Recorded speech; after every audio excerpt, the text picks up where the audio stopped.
Doctor Babasaheb Ambedkar గారు రచించిన రాజ్యాంగం కల్పించిన స్వేచ్ఛను వినియోగించుకుంటూ ఉన్నత చదువులు చదువుకొని టీడీపీ అభిమానిగా ఉండి నేను అక్కడ ఆ పార్టీకి ఏజెంట్గా కూర్చోవడం జరిగింది. అయితే ఇక నేను నేరుగా జరిగిన విషయం చెప్తాను. ఏజెంట్గా కూర్చుంటే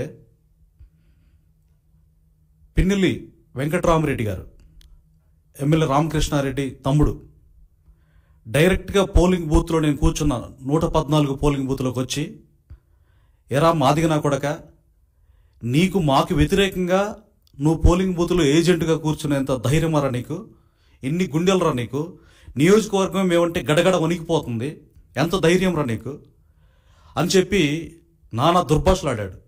ఆ ఆడే క్రమంలో ఇంకో అతను పక్కనే వచ్చి, ఆయన 300 మంది వచ్చాడు, బయట మొత్తం మంది మార్బలం ఉన్నారు ఆయుధాలతోటి.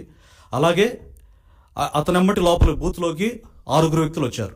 ఆ 6 వ్యక్తుల్లో ప్రధానంగా దేశిరెడ్డి నాసరెడ్డి అనే ఒకడు నన్ను, అరే నా కొడక, నిన్నే అనేది వినిపిస్తుందా, నీకు అర్థమవుతుందా, ఈరోజు సాయంత్రం 5 గంటల లోపు నీ డెడ్ బాడీ ఉంటుంది, నీకే ఇక నువ్వు పోలింగ్ బూత్ వదిలిపెట్టి వెళ్ళే ప్రసక్తే లేదు, నీ శవం వెళ్ళొద్ది, 5 గంటల లోపు నిన్ను చంపి ఏట్లో పడేస్తాను నా కొడక అని చెప్పి నానా భాషలు తిట్టారు. నేను ప్రశ్నించాను, ఏం భయపడలేదు, ఎందుకంటే నాకున్న స్వేచ్ఛనే కదా, నేను ఏం తప్పు చేశాను, ఎందుకు నన్ను ఇట్లా మీరు నన్ను దుర్భాషలు ఆడుతున్నారు, బెదిరిస్తున్నారు అని అంటే, అప్పుడు ఎరా నా కొడక, ఇక్కడ మా ఊర్లో ఎన్ని గుండెలు నీకు అని చెప్పి మళ్ళా వెంకటరామరెడ్డి షర్టు పట్టి లాగి ఈడ్చే ప్రయత్నం చేశాడు. నేను మళ్ళీ వెంటనే విదిలించుకొని ఎమ్మటే అక్కడ కూర్చొని, తర్వాత అక్కడ వెబ్ కాస్టింగ్ జరుగుతుంది, సమస్యాత్మకమైన ప్లేసుల్లో వెబ్ కాస్టింగ్ జరుగుతుంది, అక్కడ నా ఆవేదన చెప్దాం, పోలింగ్ అధికారులు వింటారు, తర్వాత వీడియో ఫుటేజ్ తెలిసిపోతుందని చెప్పేసి కెమెరా దగ్గరికి వెళ్తే అక్కడ ఫస్ట్ నుంచి పవర్ లేదు, వెబ్ కాస్టింగ్ పనిచేయట్లేదు. పోలింగ్ అధికారులు నేను అడిగాను, సార్ ఇక్కడ పనిచేయట్లేదు, నాకు ఇట్లా సమస్య ఉందనంటే, ఏం చేయలేక నిశ్చేష్లు అయిపోయి, మేమేం చేయలేము బాబు, అక్కడ వాళ్ళని ఎదిరించలేము, దయచేసి మమ్మల్ని మీరు ఏం అనొద్దని చెప్పేసి అక్కడ పోలింగ్ అధికారి పిఓ గారు, ఏపీఓ గారు, అక్కడున్న సిబ్బంది కూడా ఏం చేయలేని నిస్సహాయ పరిస్థితి. సో తర్వాత అట్లా బెదిరించి అంత చేసిన తర్వాత నా కొడుకు నీ ఎంత చూస్తాం అని చెప్పేసి మరలా నా కుటుంబం దగ్గరికి వెళ్ళారు. కొట్టారు సార్. బయటికి తెచ్చిన తర్వాత ఆయుధాలు వాళ్ళ చేతులు దాంతో కొట్టారా? ఆయుధాలు అంటే రాడ్లు, కర్రలు ఉన్నాయి సార్, మిగతా మారణ ఆయుధాలు కూడా గోడ పక్కన ఉన్నాయి.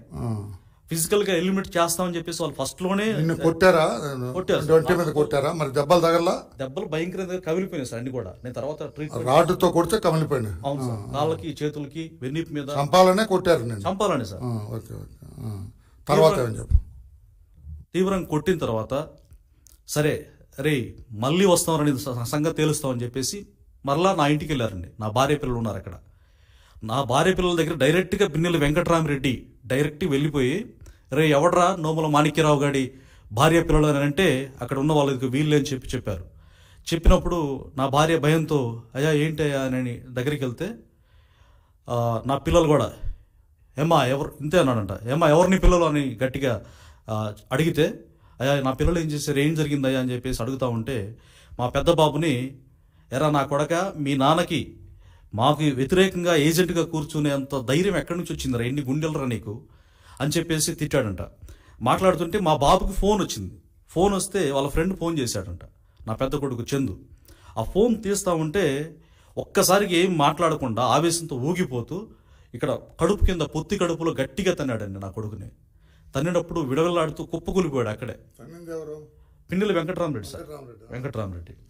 వెంకటరామరెడ్డి తన్నగానే నా చిన్న కొడుకు చూసి, అసలు ఏంటి ఇట్లా జరుగుతుంది, ఏం జరిగిందని చెప్పేసి తన అన్నను కొడుతుంటే నా రెండో కొడుకు ఏ అని చెప్పేసి అరిచాడంట. ఒక్కసారిగా అతను పక్కన వెనకున్న అనుచరులు మొత్తం కూడా ఏ అని ఒకేసారి ఏ అంటావురా నువ్వు అని చెప్పేసి అందరు కలిసి ఒక్కసారిగా దాడి చేశారు దుర్మార్గంగా. మొత్తం దాడి చేసి తన్నుతూ గుద్దుతూ ఆ రాడ్లతో కర్రలతో కొడతా ఉంటే ఒక్కసారి డిఫెండ్ చేసుకునే ప్రయత్నంలో ఇట్లా కుప్పగొలిపోయి కూర్చున్నాడంట. నా భార్య బోర్ను ఏడ్చుకుంటూ, అయ్యా నా బిడ్డలను కొట్టొద్దని ఇట్లా అడ్డుపడి నా భార్య వాళ్ళని కప్పే ప్రయత్నం చేస్తే నా భార్యను కూడా కొట్టారు. తనకి గొంతు కింద గాయాలు కూడా అయ్యాయి. తీవ్రంగా కొట్టి నా పెద్ద కొడుకుని వెంటాడారు. వీధుల్లో బట్టి పరిగెత్తుతూ బాత్రూంలో తాక్కొని అక్కడ వాళ్ళందరూ ఎటు వెళ్ళిపోయిన తర్వాత మళ్ళా సేవ్ అయ్యి, నిజంగా దేవుడు మేము బ్రతకాలని ఉంది కాబట్టి ఆ రోజు అట్లా సేవ్ చేశాడని తెలియదు సార్. అప్పుడు ఆ పారిపోయిన తర్వాత దాక్కుని వాళ్ళు వెళ్ళిపోయిన తర్వాత మళ్ళా అక్కడ కొడుతున్నప్పుడు నీకు రైట్ తెలుసా నీకు అది? అవును సార్. కొడుతున్నప్పుడు అక్కడ కొంతమంది టీం ఉన్నారు సార్ అక్కడ బూత్ దగ్గర. అక్కడ టీము నా భార్య పిల్లలు కొడుతున్నప్పుడు నేను లైవ్లో చూడడానికి వీడియో వాళ్ళ అనుచరులే, వాళ్ళ ఫోనే. ఒక ఫోన్ ఏమో దేశిరెడ్డి నాసరెడ్డి అనేవాడిది, ఇంకో ఫోన్ ఎవరిదో నాకు పేరు తెలియదు. అక్కడి నుంచి ఫోన్ చేస్తూ కొట్టే విజువల్ నాకు చూశారు. ఒక్కసారిగా పెట్టిన వాళ్ళు కొట్టడం నువ్వు చూశాను సార్, వీడియో చూశాను, వీడియో కాల్లో వాళ్ళే. నీ భార్య బిడ్డల్ని కొట్టడం వీడియోలో నీకు చూపించారు. చూశాను.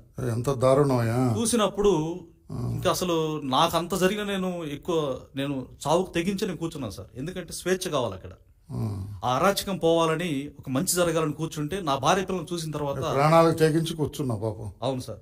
గుండె పగిలిపోయి ఇంకా అసలు నేను చచ్చిపోతే బాగుండు, వాళ్ళు ఏ పాప మీరు వాళ్ళు ఇట్లా చేస్తున్నారేంటని నాకేం అర్థం కాక ఇంకా గుండె పగిలి నిచ్చేస్తున్న అయిపోయి ఇక ఏదైతే అదైందని చెప్పేసి అక్కడ నేను భావోద్వేగంతో కేకలేసాను. ఎందుకు ఇట్లా చేస్తున్నారు, ఏం చేస్తున్నారు అని చెప్పేసి నేను అక్కడ చాలా బోర్న ఒక రకంగా ఇంకా అది భాషతో నాకు ఏ భాష రాస్తారు అంత ఆ బాధను వర్ణించడానికి.